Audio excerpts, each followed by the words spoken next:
Another loaded San Francisco 49ers report coming your way by Chat Sports. I'm Chase Senior. Hope all of you out there are having a fantastic day.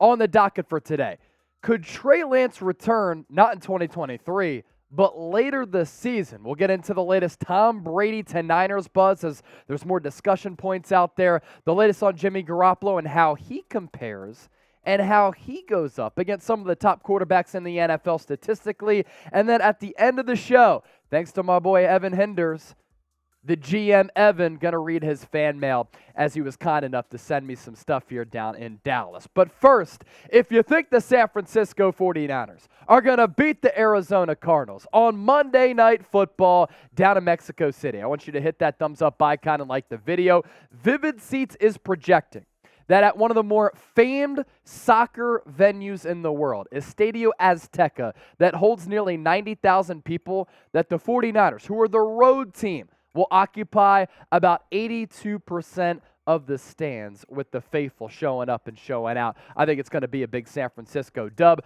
Make sure you join us for our watch party. All right, we begin with Trey Lance. Could Trey Lance return this year here at the end of the season? He is progressing in his rehab and is believed to be ahead of schedule. And a doctor recently said this is only a 10 to 12-week injury. There is a realistic scenario that if San Francisco wanted to activate him, he could be active anywhere between week 12, week 14 later on this season. So he suffered that fractured ankle week 2 against the Seattle Seahawks. You could hear a pin drop at Levi's Stadium. I mean, everybody was so shocked that that happened.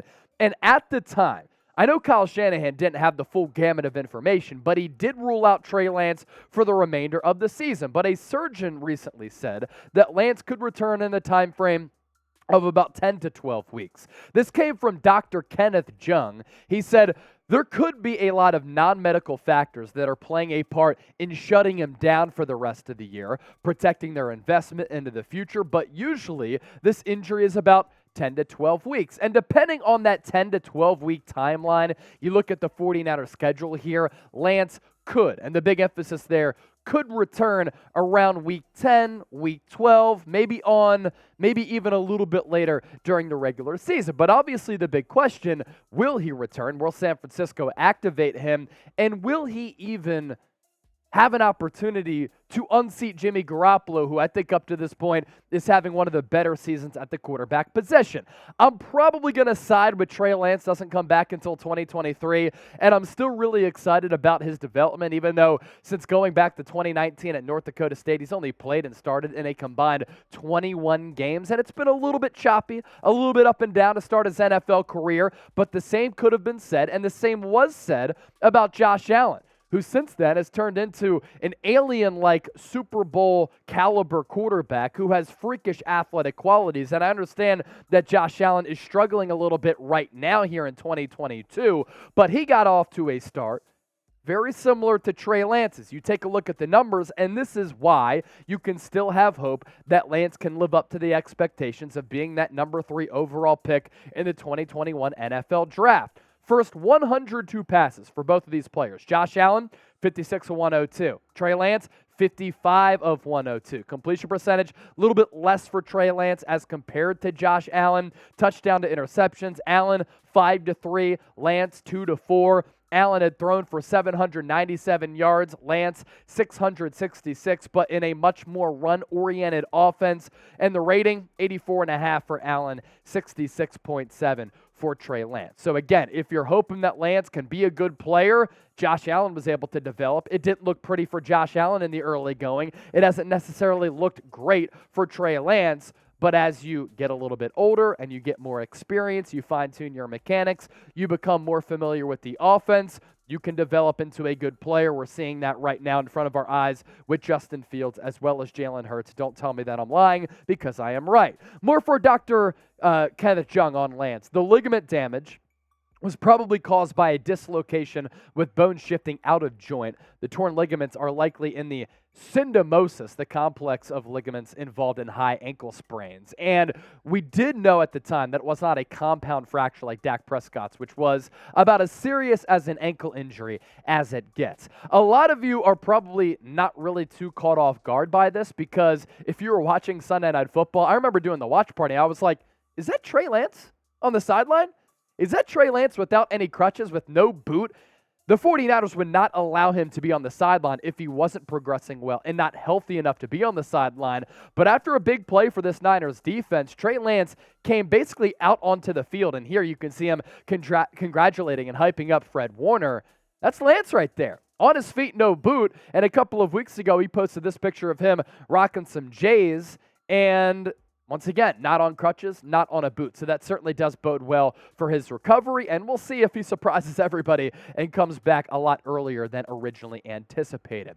What would you do if you were the coach, if you were running this franchise? Sound off, show off that football intellect in the comment section. Would you activate Lance if he was healthy? And if he's healthy enough, give me a Y for yes or an N for no.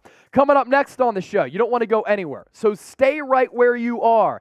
More Tom Brady to the Niners buzz. We'll get to the latest on Jimmy Garoppolo, and I have to read some fan mail. But first, holiday season is coming up around the corner. Black Friday and Thanksgiving are already next week, which is really crazy to think about. And you can get the most unique gift out there by buying a plot of land in Scotland for a very affordable price. What, Chase?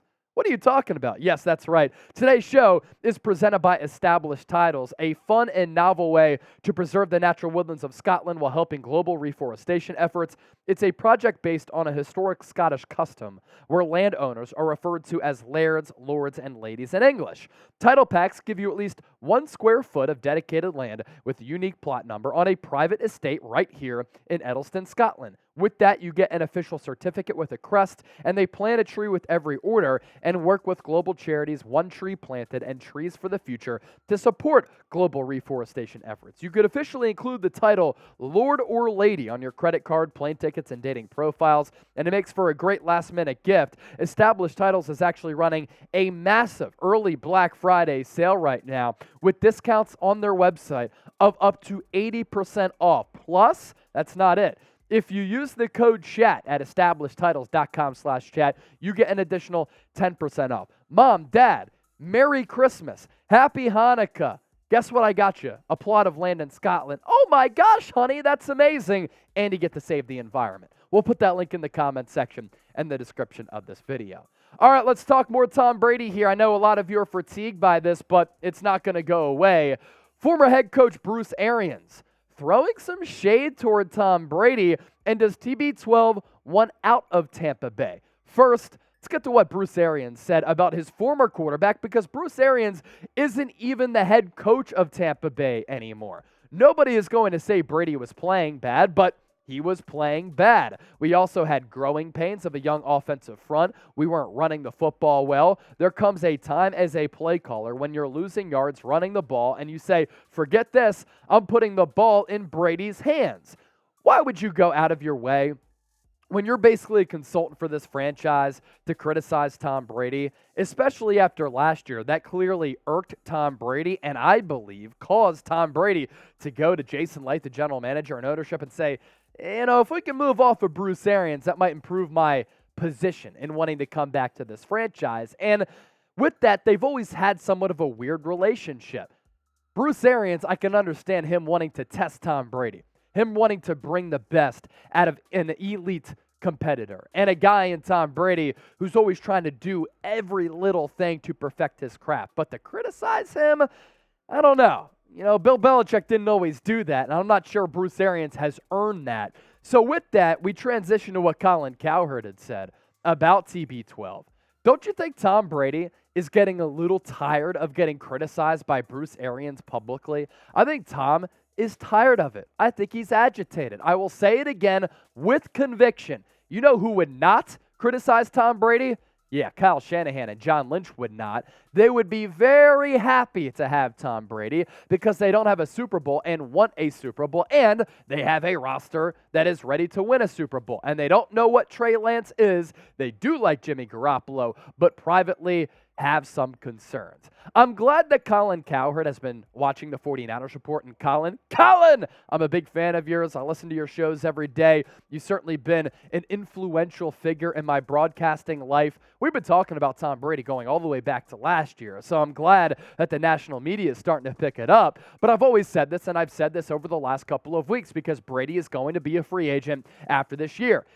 His fit makes a lot of sense. And if San Francisco wants to go all in, and they don't have confidence in Trey Lance, and Jimmy Garoppolo is able to land a nice little quarterback contract with another team to be their starter, Tom Brady to the Niners makes a whole hell of a lot of sense. He grew up in Northern California. He idolized Joe Montana. He was that candlestick for the catch. After 2020, or after 2019, before 2020, he wanted to go to the Niners, reportedly, and play for Kyle Shanahan. San Francisco has explored it the last couple of years. And then lastly, from a roster construction standpoint, Christian McCaffrey, George Kittle, Brandon Ayuk, Deebo Samuel, Kyle Shanahan calling the plays. A defense that next year, even if they lose DeMeco Ryans, is going to be legit. Tommy, if you want an A Super Bowl, the Bay Area, come on home. It gives you your best opportunity to hoist another Lombardi trophy. So what is your interest in Tom Brady? Is it high? Is it low? If it's high, you scale more toward 100.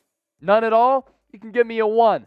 Either way, get that comment section popping right now. Let's touch on the current quarterback and Jimmy Garoppolo. Jimmy Garoppolo, as we talked about last week, is having one of the best years of his career and statistically ranks among some of the best quarterbacks in the National Football League. It's crazy to look at these numbers here to my right and see where he ranks among the game's best. He will never blow you away from a touchdown-interception ratio, but 11-4 right here is actually 4th in the NFL. His passer rating, 100. That is 6th in the NFL among all qualifying quarterbacks. Yards per attempt is 3rd at 8.1. He's actually been one of the leaders the last couple of years. And his completion percentage, he's always a big completion percentage guy, accurate, gets the ball out quickly. It is 8th at a tick under 67%. So not only do the Niners have quarterback questions with Trey Lance because of the player and the injury, they have it with Jimmy Garoppolo. And then if Tom Brady hits up John Lynch and Kyle Shanahan and says, look, I got another year or 2 in me. I like your roster.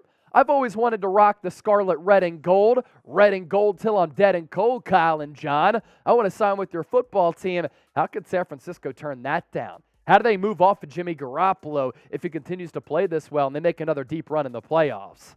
It's going to be an awesome offseason. I'm not worried about it yet, but I do look forward to it because I know our coverage is going to be popping, and that's why you subscribe to the show. Before we hop on out of here, I do want to thank my guy Evan Hinders for supporting the show, tuning into our lives, always commenting in the comment section, listening to us on Colin, and just being a real one. So I call him General Manager Evan because when he calls into our shows on Colin, and you should download the app, he always comes up with signings that the Niners should make, trades that they should make, because he's always looking to improve the roster. So Evan, kind enough to send me some fan mail, and if you want to send me some fan mail, get in touch with me on Twitter and Instagram. I'll certainly feature them on the show. But he said, hey Chase, it's GM Evan. Your videos are amazing. You make amazing content. I look up to people like you as a role model and like a father figure. Since growing up, I never had one. I hope you have a wonderful holiday season and Merry Christmas and Happy New Year, and I can't wait to watch all of your streams. Go 49ers. Sincerely, General Manager Evan.